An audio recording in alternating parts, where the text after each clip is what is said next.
Schwartz comes driving by on his bike. Says me and Flick and Bruner are going to a picnic. I says, a picnic? What do you mean a picnic? At night? I said, yep. They say there's a picnic down at the forest preserve. Let's go.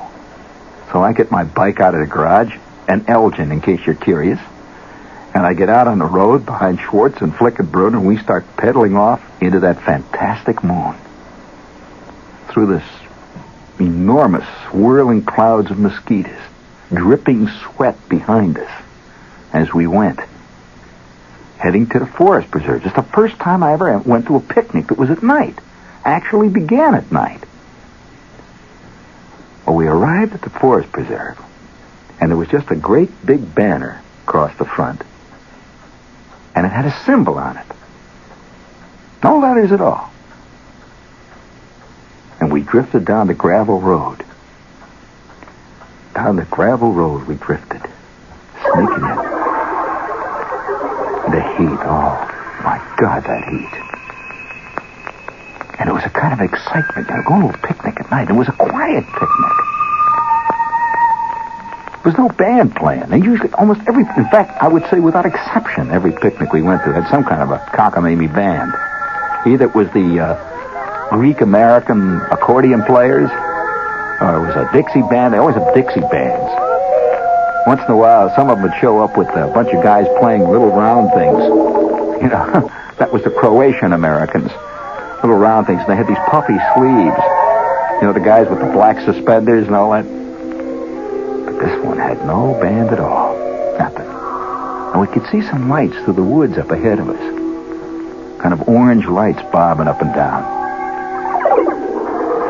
And then we saw. Are you ready, friends? Are you really ready? I couldn't believe it. There in front of us was a whole strange, shifting mass.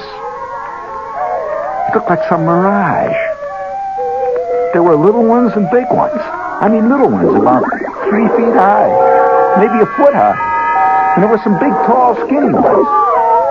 But they all looked alike. A great crowd of them. And they were moving past a long table that had the food out there.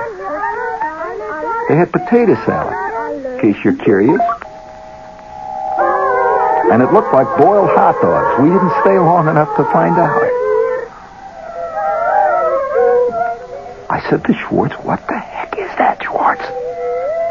Schwartz, it's the picnic. And Flick says, yeah, come on, let's go. See, Flick was the dill dog of the crowd. He was always ready to go, you know. If the tarantulas were having a picnic, he'd be there, you know. He didn't care. And Bruner says, I'm scared. I said, what is it? Schwartz says, it's the Ku-Klux-Klan. We were at the yearly picnic of the Ku-Klux-Klan.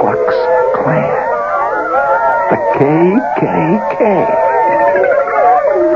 Have you ever seen a crowd of Ku-Klux-Klanners moving around in the woods with their capes? Those long pointed hoods and robes with the 2 little black eyes, with the big cross on the chest. And there were some of them that had wild colors like red. Some of them were purple. They must have been big shots, you know. And there were little kids.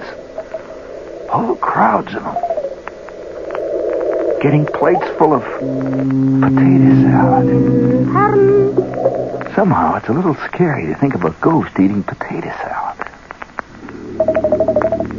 Makes it even worse. We just sat on our bikes for about 5 minutes and looked at the scene. And finally Schwartz says, let's get out of here. Flick says, oh, come on, they don't care. Schwartz says, no, come on, let's go. We're going to get in trouble. I don't like this. And Bruner's already crying. He's not saying nothing. And some guy started to look around with a flashlight, one of these guys with the long, high cape. We got on our bikes, and we pedaled like Billy be damned. over the gravel road, through the long, winding forest, under the great orange moon, surrounded by hordes of gray, moving, misty mosquitoes, until finally we are out on the superhighway.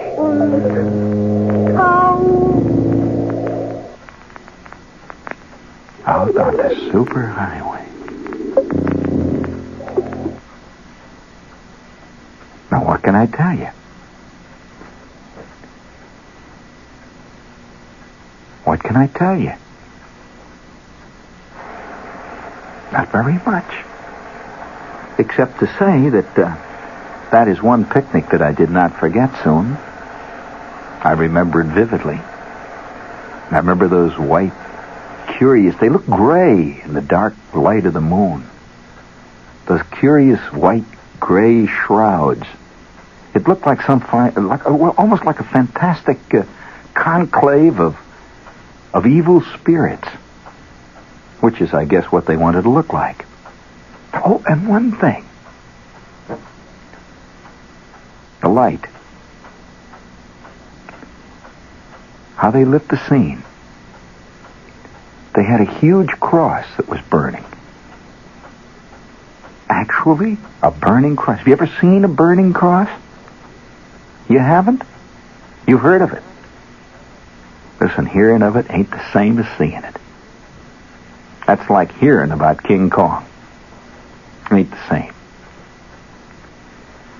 And so we're riding back on our bikes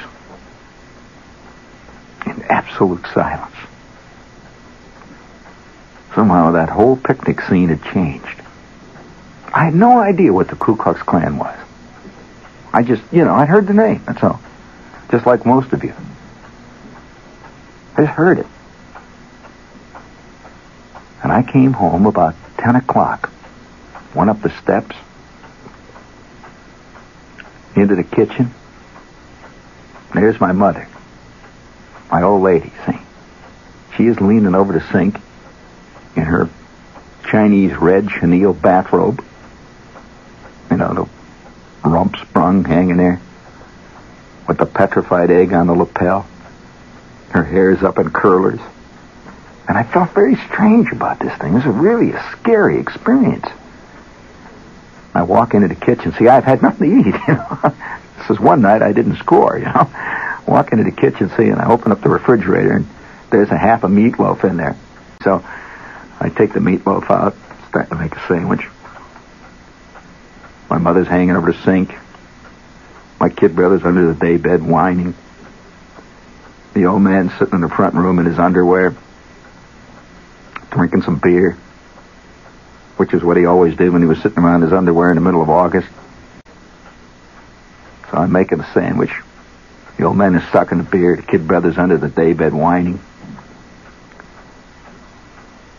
All of a sudden, I don't know how, I never, I'm a grown-up now, and I can't do it. But when I was a kid, grown-ups had a peculiar thing like this. My mother suddenly turns and says, "What's the matter?" I said, "Nothing, nothing." She says, "What's the matter?" "I won't tell your father." I said, "Ma, what's a Ku-Klux-Klan?" Clank.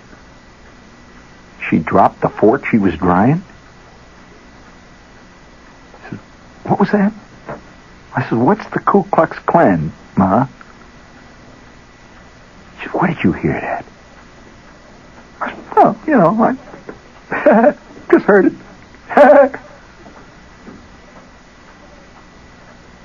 She said, "You stay away from that. Don't you ever have anything to do with those people." I said, "Why?" She said, "Just don't."